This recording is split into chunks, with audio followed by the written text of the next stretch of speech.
Because the big news of the day wasn't about who Trump is keeping out. It's about who he's kicking out.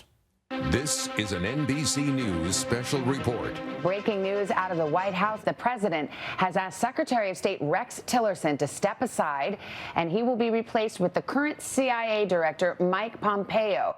That's right. President Trump has fired Secretary of State and human grumpy cat, Rex Tillerson. And this just continues an unprecedented run of people quitting or getting fired from the Trump administration. I mean, think about it. We're not even 14 months in, and look at all the people we've lost, right? This is like Saving Private Ryan numbers over here. Look at this, right? That's a shit ton of people. And I'm not exaggerating. Rex was only one of 3 people who were fired today. Yeah, his aide was fired for explaining how Tillerson was fired, and Trump's personal assistant was fired for possible financial crimes. Yeah, working for the White House is basically like being in a Saw movie, you know? You show up, you get tortured for a while, and then you get killed off. That's how it works. But of course, as always, the president, whose catchphrase is literally, "You're fired," didn't have the balls or the decency to tell Tillerson the news to his face. The Secretary of State was informed by White House Chief of Staff John Kelly that the president had made a decision to relieve him of his duties, but did not say when that would happen. He learned about his termination officially in a tweet by the president. Okay, I'm sorry, that's messed up. How can you fire a man in a public tweet? At least slide into his DMs. And the details of the story have only made it worse, because when Trump decided to fire Tillerson, he was in Africa. All right? He was busy meeting with shithole countries. And it turns out the only reason that Tillerson came back when he did was that Chief of Staff John Kelly had warned him that he was going to get fired, which was lucky. Because imagine if this happened and he wasn't warned. He could have been in the middle of negotiations in Africa, and African leadership found it out on Twitter before him, and he would have been like, "You know what, I'm here to tell you what America requires." And they would have just been like, "Well, I'm here to tell you I require you to suck my dick." "Sir, do you know who you're talking to? I carry the full weight of the United States. I will give you the full weight of my balls."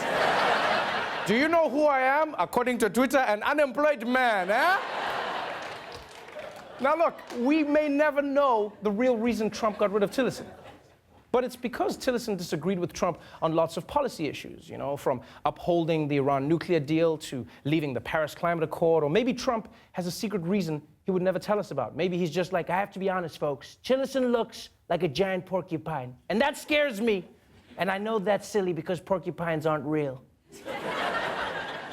But if you want to see Trump and Tillerson's relationship in a nutshell, the best example is just look at how they dealt with North Korea. Because at first, Tillerson tried diplomacy, and then Trump did this.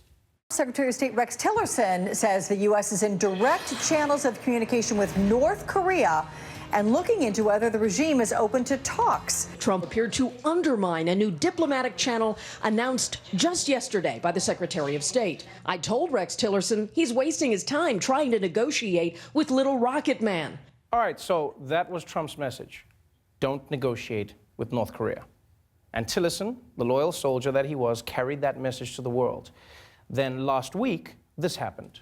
With respect to North Korea, in terms of direct talks with the United States, and you asked negotiations, and we're a long ways from negotiations. Breaking news tonight, President Trump agreeing to meet with North Korea's Kim Jong-un. Mr. Trump blindsided his Secretary of State, agreeing to the talks only hours after Rex Tillerson dismissed the idea. Come on, man! These are some serious mind games. It's like Trump was trying to get Tillerson to break up with him. Let's go to the club. I hate the club. All right, let's stay in. Why don't you ever want to go out? And today, when asked about the firing, President Trump even sounded like he was trying to be a sensitive ex. Rex is a very good man. I like Rex a lot. I really appreciate his commitment to the service. And I'll be speaking to Rex over a long period of time. You know, I wish Rex a lot of good things. I think he's going to be very happy. I think Rex will be much happier now. You know, Trump is right. Yeah, Rex Tillerson will be much happier now. Everyone who leaves the White House ends up happier. Just look at this guy, all right? Or this guy, and especially this guy. Yeah. Why are you so happy, Obama? We're dying over here.